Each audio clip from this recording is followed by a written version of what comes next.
우리 주 예수 그리스도를 믿습니다.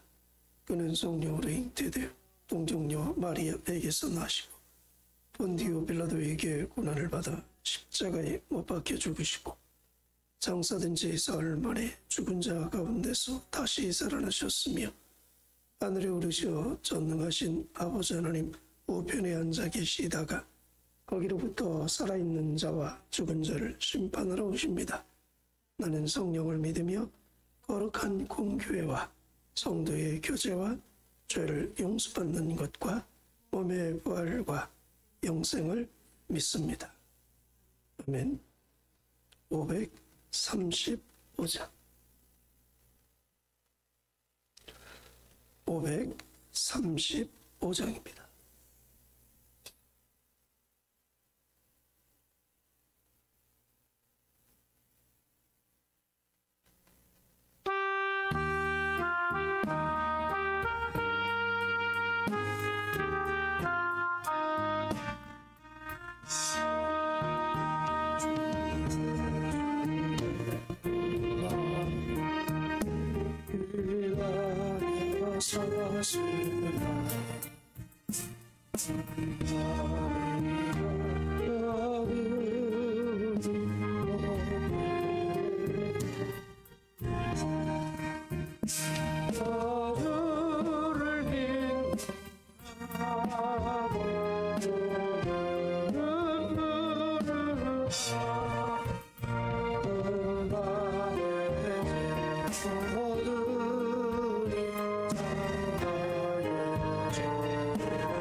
참 아버지 하나님, 오늘도 예수님께서 우리 마음속에 자정하셔서 통치하시고 다스리시고 인도하시고 이끌어 주옵소서. 나의 주인으로서 우리의 삶의 가장 깊은 곳에 역사하심으로 하나님께 영광, 우리에게 기쁨의 날들이 될 수 있도록 친히 역사해 주옵소서. 예수님 닮아가기 원합니다. 하나님의 성품을 닮아가기 원합니다. 성령의 충만함을 통해 권능받게 하시고 맡겨진 사명 능히 감당케 해 주옵소서. 오늘도 입술을 열어 간절히 기도할 때 하늘문을 여셔서 더 좋은 것들로 된 것들로 응답하시고 우리의 삶을 친히 이끌어가 주옵소서. 예수님의 피값으로 세운 몸된 교회 하나님 주권 안에 인도함 받게 하시되 속히 부흥케 하셔서 하나님 나라 위에 더 큰 사역들을 감당해 갈 수 있는 우리 교회 되게 하옵소서. 특별히 죽어져가는 많은 영혼들을 구원시킬 수 있는 울타리 역할을 감당케 해 주옵소서. 이 지역의 영혼들을 맡기셨사오니 그 사명 능히 감당해 감당케 하옵소서. 오늘 주의 살아계심이 우리 가운데 함께 나타날 줄 믿고 예수님의 이름으로 감사하며 기도드립니다. 아멘. 예레미야 12장 14절.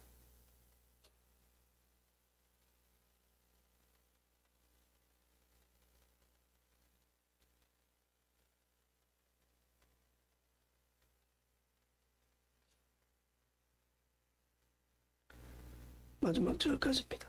내가 내 백성 이스라엘에게 기업으로 준 소유에 손을 대는 나의 모든 악한 이웃에 대하여 여호와께서 이와 같이 말씀하시니라. 보라, 내가 그들을 그 땅에서 뽑아버리겠고 유다 집을 그들 가운데서 뽑아내리라.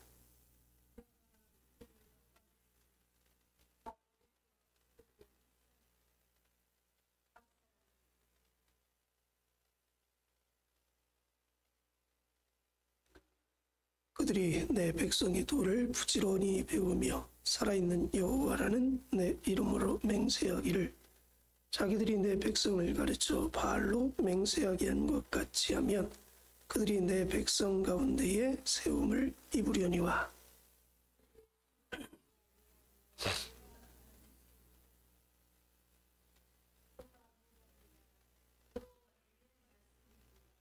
아멘.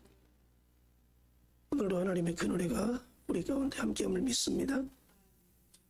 하나님께서 이스라엘 백성들이 하나님을 향해서 반역하고 불순종함으로 말미암아 그리고 리더들에 의해서 유다 땅이 하나님 말씀 앞에 무너져 황폐하게 되므로 그 땅을 반드시 하나님이 파괴하겠다. 그렇게 말씀을 하셨습니다. 그리고 블레셋에 의해서 유다가 멸망을 당하는 좀 참혹함을 맞게 됩니다. 그런 부분들을 기초로 해서 오늘 14절 이하의 말씀을 이해해보면 내가 내 백성 이스라엘에게 기업으로 준 소유의 손을 대는 나의 모든 악한 이웃에 대하여 그렇게 말했는데 쉽게 말하면 이스라엘에게 준 땅을 망쳐버린 저 악한 이웃들, 하나님의 선민들이 사는 그 땅을 망쳐버리는, 그 침공을 해서 이스라엘 민족을 망하게 하는 그 이웃 나라들에 대해서 하나님이 어떻게 할 것인지에 대해서 오늘 말씀을 하고 있습니다. 그 땅에서 그들을 뽑아버리겠고 그들 손에서 유다 백성을 구원할 것이다. 이렇게 말씀을 하십니다. 하나님은요, 유다 백성만 아니라 그들의 이웃들, 곧 블레셋, 모압, 암몬, 에돔과 같은 나라에 대해서 오늘 말씀하시는데 그들은 하나님의 백성을 괴롭히고 침략을 하죠. 블레셋 같은 경우는 이제 유다를 완전 멸망시키는데 그러나 하나님께서 그들을 그 땅에서 뽑아내리라 그렇게 말씀을 하십니다. 뽑아낸다는 것은 단순히 전쟁을 통해 몰아낸다는 말이 아니라 하나님의 주권적인 심판 행위를 말씀합니다. 반드시 블레셋을 하나님이 심판할 것이다. 그리고 유다를 그들 손에서 다시 먼저 낼 것이다라는 그 말씀을 하고 계십니다. 15절에도 그런 말씀이 있습니다. 후반절에 보면 각 사람을 그 땅으로 다시 인도하리니. 하나님은 이스라엘의 하나님만이 아니라 모든 나라의 하나님이십니다. 그분의 통치 아래서 벗어날 민족은 없습니다. 왜냐하면 하나님 역사의 주관자이시기 때문에 그렇습니다. 하나님이 역사를 주관하는데 이스라엘 역사만 주관하겠습니까? 모든 역사를 주관하십니다. 블레셋이 유다를 침공할 때 불의한 권세가 승리하는 것으로 보였죠. 그러나 하나님은 그들의 승리를 잠시 잠깐 허락하셨을 뿐 결국 공의 하나님께서 반드시 그들 또한 심판을 하신다.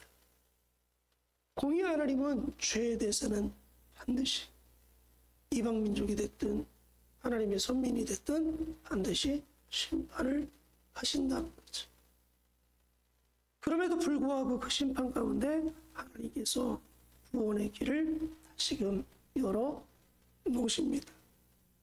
그래서 15절 말씀에 보니까 내가 그들을 뽑아낸 후에 내가 돌이켜 그들을 어떻게 여겼어요? 불쌍히 여겨서 불쌍히 여겼다. 하나님의 마음입니다. 죄에 대해서는 반드시 심판하지만 그 심판을 당하는 그들의 모습을 보시고 하나님은 어떤 마음을 갖는다고요? 통쾌하고 상쾌하고 행복해하지 않는다는 거예요. 도리어 그들의 모습을 보면 애잔하게 보고 불쌍히 여기고 어떻게 하면 저 불쌍한 인생들을 구원할 수 있을까? 여기 하나님의 초점이 맞추어져 있는 것입니다. 근데 그 불쌍한 마음이 유대인에게만 있는 것이 아니라 이방인에게도 동일하게 있다는 거죠. 우리가 구약 성경의 말씀을 보면 하나님의 초점이 늘 유대인에게만 맞춰져 있는 것처럼 여기지만 그러나 하나님의 시선은 여전히 구약 시대에도 이방인들에게도 동일하게 맞춰져 있음을 보게 됩니다. 출애굽의 역사를 보면 유대인만 나오는 것이 아니라 이방인들도 같이 출애굽할 때에 같이 나오는 사람들이 있어요. 그리고 그들이 12지파에 스며들어서 하나님의 백성들이 누리는 그 누림을 같이 누려나가는 모습들을 보게 됩니다. 하나님의 구원의 역사는 유대인의 구원이 아니라 온 인류의 구원에 초점이 맞추어져 있음을 구약시대에도 이미 우리에게 보여주고 있습니다. 그 모습의 최종적인 정점이 무엇을 통해서 완성이 되느냐? 예수 그리스도의 십자가를 통해서 완성이 된 것이죠. 그래서 디모데전서 2장 4절 말씀에 보면 하나님은 모든 사람이 구원을 받으면 진리를 하는데 이르기를 원하신다고 말씀하셨습니다. 모든 사람이 다 구원받기를 하나님은 원하십니다.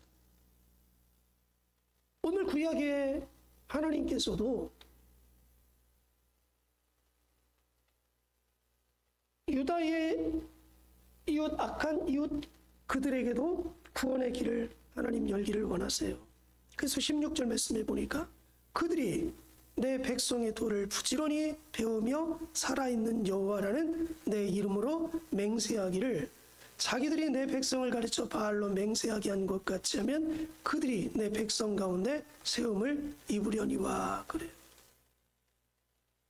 여호와의 이름으로 맹세하고 하나님의 길을 배우면 그들도 하나님의 백성들 가운데 세움을 입는다. 그렇게 말씀을 하십니다. 여러분, 하나님의 이름으로 맹세한다는 건 뭐예요? 하나님을 내 주인으로 인정하고 하나님 중심의 삶을 살아가며 하나님이 원하는 길로 걸어가면 그들 또한 하나님의 통치와 다스림 가운데 그럴 수 있음을 분명하게 말씀을 하고 계십니다. 여러분, 오늘 이 시대 이방인들도 우리가 많은 사람들이 세상 사람들을 멸망받을 사람 이렇게 이야기를 합니다. 그러나 하나님이 오실 때에 그들은 멸망의 대상이 아니라 구원의 대상입니다. 저와 여러분이 예수 밖에 있는 사람들을 볼 때 저건 지옥 갈 사람들 그렇게 보시면 안 되고요. 천국으로 내가 이끌고 가야 될 사람들 이렇게 초점을 맞춰야 됩니다. 왜요? 하나님의 마음이 그러니까. 하나님의 마음은 예수 그리스도 밖에 있는 이방인들도 구원받기를 원하신다. 그래서 우리를 향해서 하나님 말씀하시잖아요. 때를 얻든지 못 얻든지 복음을 전파하라. 땅끝까지 이르러 내 증인들. 나의 죄를 위해서 십자가에 못 박혀 죽으신 예수 그리스도를 믿음으로 죄사함 받을 수 있는 길이 열렸으니 그들에게 그 복음을 전해 그들도 예수님을 영접하고 그리스도인이 되고 하나님 백성 되어서 천국 갈 수 있도록 만들어 주라는 거예요. 요한복음 3장 16절 말씀이 하나님이 세상을 이처럼 사랑하사 독생자를 주셨으니 이는 저를 믿는 자마다 영생을 얻게 하려 하심이니라. 예수님 믿어 영생을 얻게 한다는 거예요. 하나님께서. 그 마음이 예수님을 통해서 완성이 됐지만 그 마음이 이미 구약시대부터 하나님께서 갖고 계셨어요. 그래서 원래는 유대인들을 통해서 인류 구원의 역사를 이루기를 하나님이 원하셨지만 그들이 하나님 말씀 앞에 불순종하고 하나님의 뜻을 완성하지 못하니까 이 땅에 교회를 세워서 이방인들을 통해서 인류 구원을 이루어가기를 하나님은 원하시는 거죠. 내가 곧 길이요 진리요 생명이니 나로 말미암지 않고는 아버지께로 올 자가 없느니라.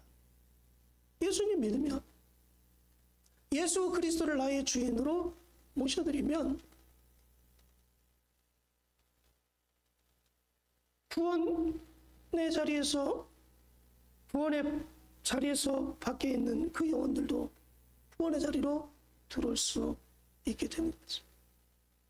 오늘 하나님께서 유다 백성을 책망했던 그 이반 악한 그 민족들도 하나님을 주일 삼고 하나님이 원하시는 그 길을 걸어가면 내 백성들 가운데 세움을 받도록 해주시겠다고 말씀했듯 오늘 우리 주위에 예수님 믿지 못하는 그 영혼들에게 예수 그리스도의 복음을 전파해서 그들도 그리스도인의 자리로 들어올 수 있도록 우리가 초청을 해야 됩니다. 왜? 그것이 하나님의 마음이기 때문에 그렇습니다. 하나님 무슨 마음을 갖고 있다고요? 불쌍한 마음을 갖고 있다는 거예요. 불쌍한. 저와 여러분도 영혼들을 바라볼 때 불쌍한 마음으로 바라봐야 됩니다. 그래, 너희들 죄 때문에 심판받고 지옥 가는 거 당연한 거지. 이렇게 생각하면 안 된다. 안타깝게 여기게 된다는 거 안타깝게. 지옥을 향해서 달려가는 그들의 영혼을 보고 막 불쌍히 여기고 안타까운 마음을 가지고 그들에게 복음을 전해요. 너를 위해서 너의 죄를 위해서 십자가에 못 박혀 죽으신 예수 그리스도를 믿음으로 네 죄가 사함받아. 하나님의 백성들 천국 갈 수 있는 거야. 같이 예수님 믿고 천국 가자. 또 많이 주위 사람들에게 복음을 전하고 초청하시기 바랍니다. 그래서 하나님의 나라를 확정하고 하나님의 마음을 기쁘게 드릴 수 있는 그런 하루의 삶을 여러분 살아가시고 일평생 하나님만 기쁘게 드리고 살아갈 수 있는 저와 여러분 또 우리 교회가 되어지기를 주의 이름으로 간절히 축복합니다. 오늘 말씀 보여주고 기도합니다. 하나님이 원하시는 그 길이 무엇입니까? 영혼 구원입니다. 죽어져가는 영혼들을 불쌍히 여기고 그 영혼들을 하나님 백성 만드는 사명이 나에게 있고 우리 교회에 있음을 알아 하나님 그 사명 감당하며 살 수 있도록 해달라고 기도하시고요. 또 여러분의 기도 제목 위해서 우리 교회 위해서 같이 기도합니다.